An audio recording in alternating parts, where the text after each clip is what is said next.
Alrighty, so we have wrapped up the live stream for the new Ragnarok sort of live reveal that they did, and yeah, it is pretty interesting stuff. So if you're new to the channel or anything, feel free to subscribe. We're going to be doing more videos and stuff like that this week, and obviously if you want to see content on the new character and everything, I do cover it on Global whenever it drops next week on Tuesday.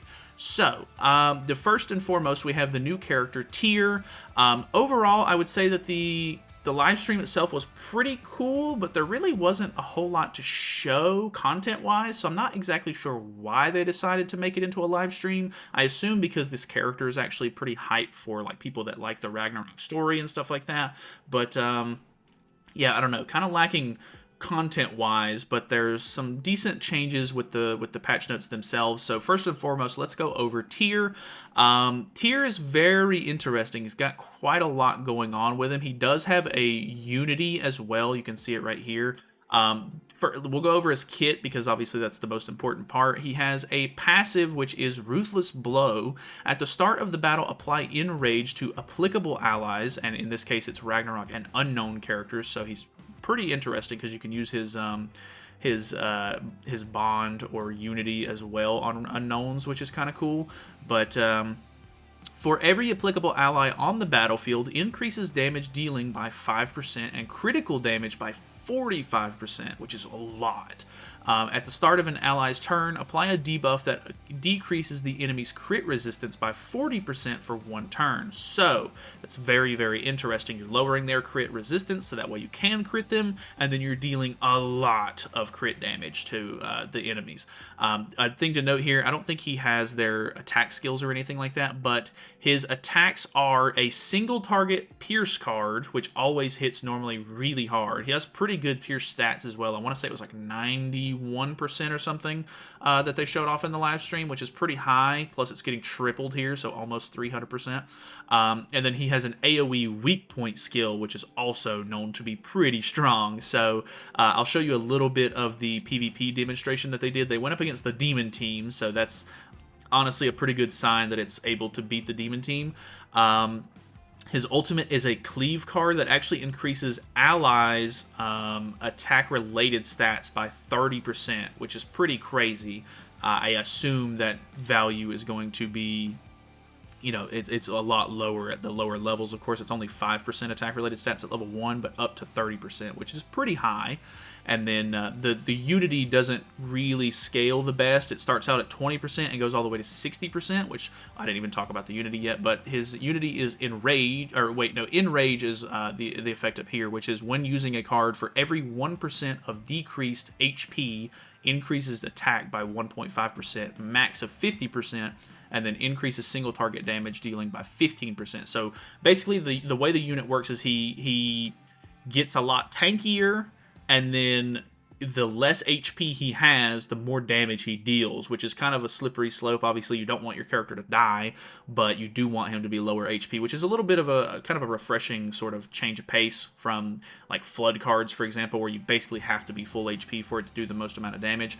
His bond, on the other hand, is Ragnarok and Unknown as well. Increases critical defense by 60% of the of applicable allies that has the bond on. So 60% crit resistance, or crit defense, sorry, is really high. Like that's pretty crazy. You're gonna be able to tank very, very well with this guy, and if you throw the Unity on other people as well, which has to be a Ragnarok or whatchamacallit, unknown ally. So you could potentially use this for maybe, like, you could throw him in the sub slot for if you have him 6/6, of course, or like, I guess if you just want to use the bond in general, you could throw him on Ragnarok characters in Demonic Beast battle, for example, to make them tankier or whatever. He does use, like, all of his stuff is completely applicable in all game modes. I completely anticipate him to be really just PvP focused. I don't know how well he's going to do on PvE. The biggest concern of mine is that most of the like higher tier PvP have a lot of debuff immunity, so the weak point skill is probably going to be pretty useless in that scenario, but the Pierce card could be really good, and the ultimate could be really good as well, plus he'll be able to tank. So I guess it's not the greatest. I know everybody was kind of hoping, me included, that this was going to be the new Nidhogg unit. They have released the dev notes at this point, and they said that they don't have a clear plan on what they're going to do for a Nidhogg unit yet, but they have in this patch nerfed the Nidhogg fight a little bit. So it might not be exactly what you were hoping for, but it should be okay. The banner itself actually looks pretty good. It's pretty short and sweet. There's not just a bunch of random SSRs shoved into this thing.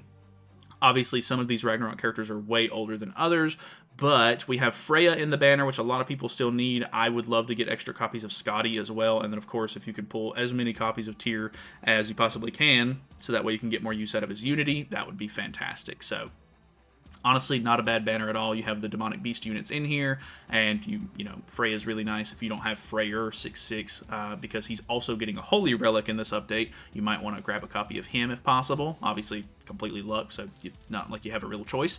But yeah, there's a new artifact card set. Not 100% sure what this does because I haven't seen anybody translate this yet, and I haven't really taken the time. But it's a 3-card set with 2 rare cards and an SR card, so I'm not imagining it does too much.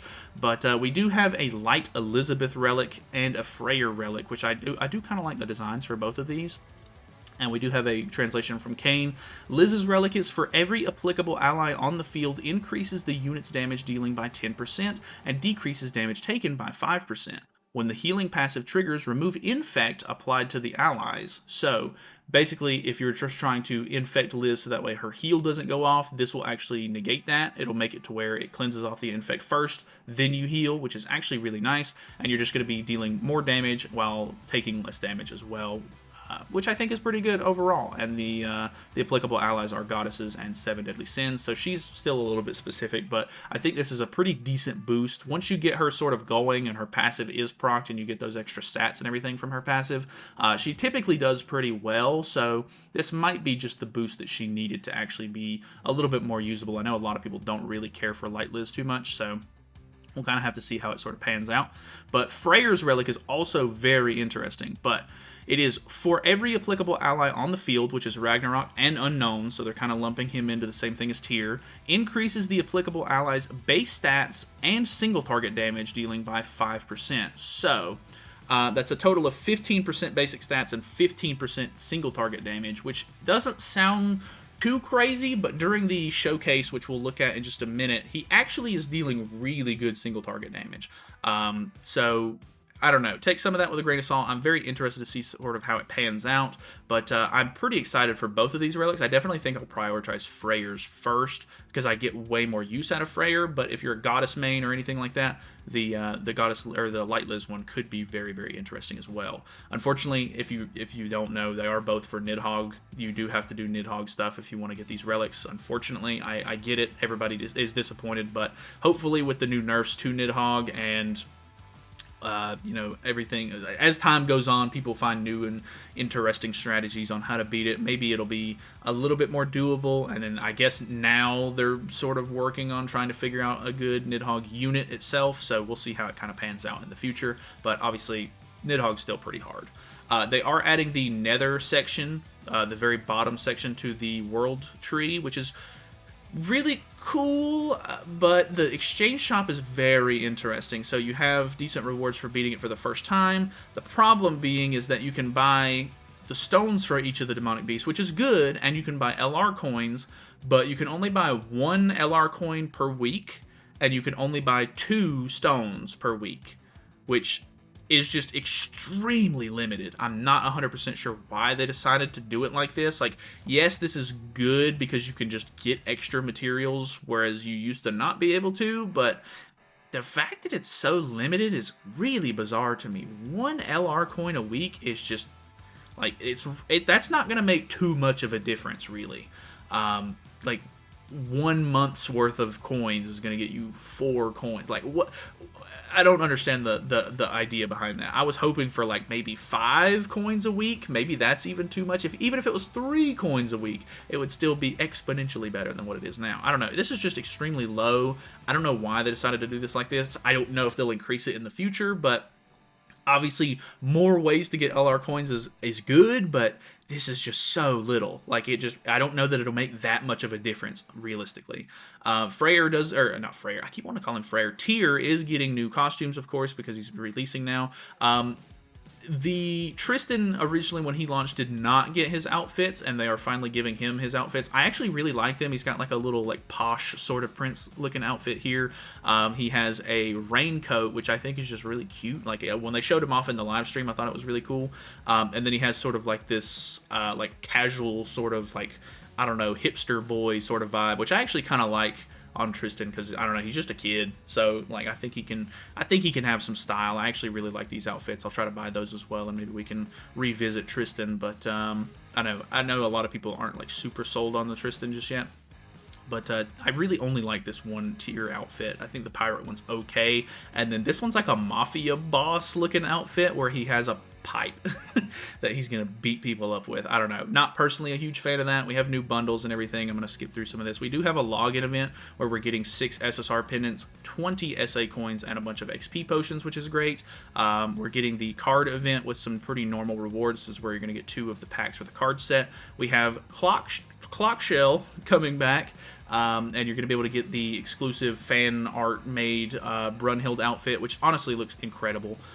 So that's great. Croc-Shell is not really one of my favorite bosses. He's actually very annoying because you have to use a lot of ignites. I think they've nerfed him a little bit in the past where you don't need as many, but still kind of an annoying fight overall. So not really looking forward to this one, but he's back, and there's decent rewards from it, so I'll definitely do it. There is a new Hawk Pass on JP, and there's like a runner, sort of like a I don't know what to call it, like a marathon runner sort of themed outfit for Bon. It looks terrible to me, so not a fan. I already have max cosmetics for him, so I'm not planning on buying those. But if you need extra cosmetics for Bon, this will be a decent way to get it. I think he's missing, I want to say, a haircut. It might have been a weapon. I'm not 100%, but if you're missing those and you didn't buy that sort of like tuxedo, like wedding looking outfit for him, you could definitely buy one of these instead with the Hawk Pass points for free, instead of spending gems on the extra cosmetics. So that's definitely a way you could go.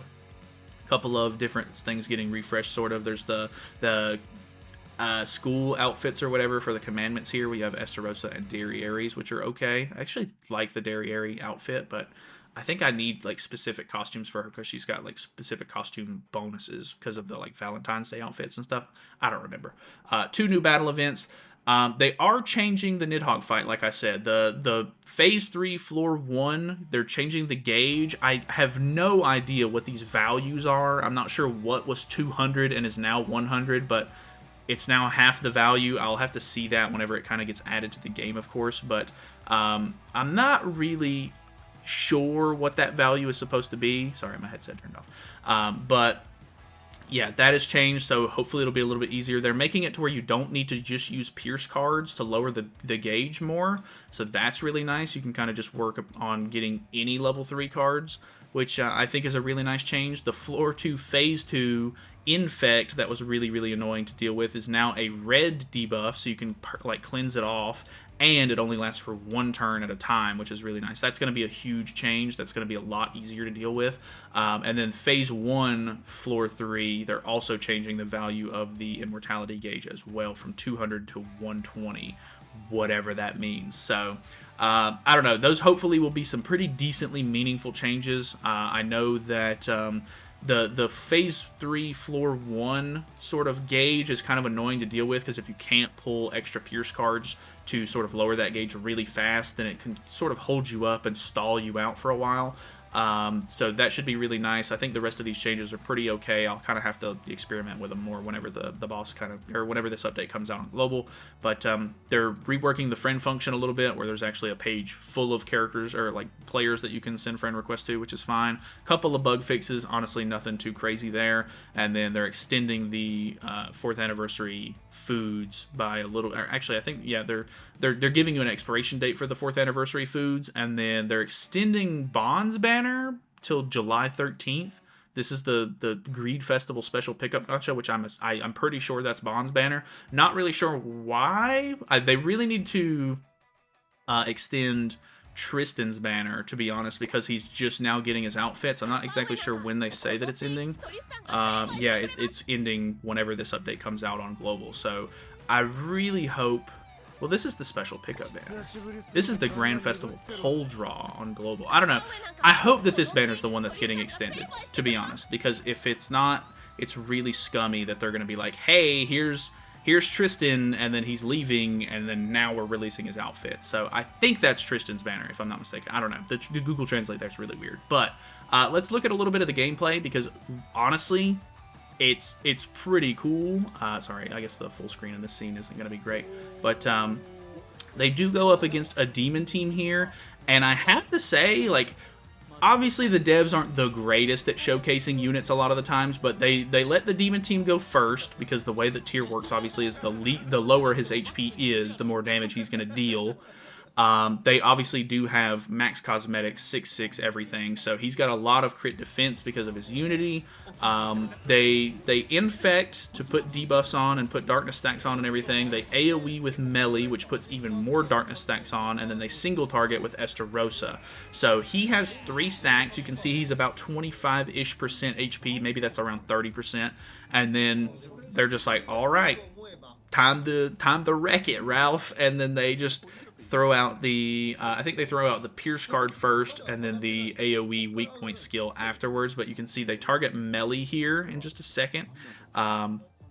And he just does really impressive damage. And then they do the Freyr single target as well, and it ends up hitting Estarossa, but you'll see how much damage it ends up doing. So a little more than half HP with 2 damage reduction stacks and all of that darkness on you, which gives them a ton of stats. So kills off melee with just those 2 level 1 cards, and then Estarossa's half HP and dies to a Freyr cleave card, which is really good. Like, Freyr was never really like super great in PvP. People used him for like the first 2 or 3 weeks whenever he first came out in PvP, but I would say he's really transitioned more into like a PvE character that people are using for like demonic beasts, or I see him a lot in OG Demon, but he's never been great in PvP. But this kind of solidifies, like, obviously they are using Sigurd as well, and they're getting some attack stats, but just very impressive damage. They do a second match as well where pretty much the same thing happens. They have a level 2 Pierce card on this one. They get like a lucky merge here.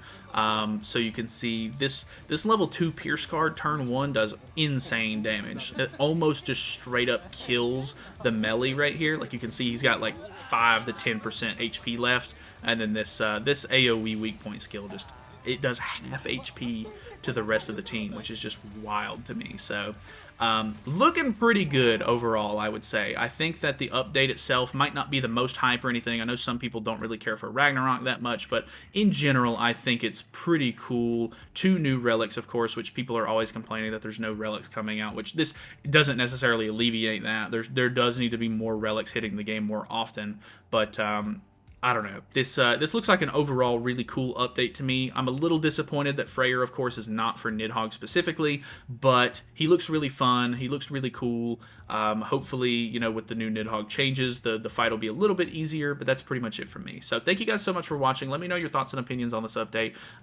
Leave them down in the comments below. If you're new to the channel or anything, like I said, feel free to subscribe. We do content every day and stuff like that. We just have a lot of fun. So it's always fun interacting with the community and everything and seeing what you guys think of the new updates and stuff. So I will talk to you guys later. Hopefully you guys have a nice day. I will do dev notes later on today because they're already out. But I need to take a break because I've been talking a lot. My throat kind of hurts. But see you guys later.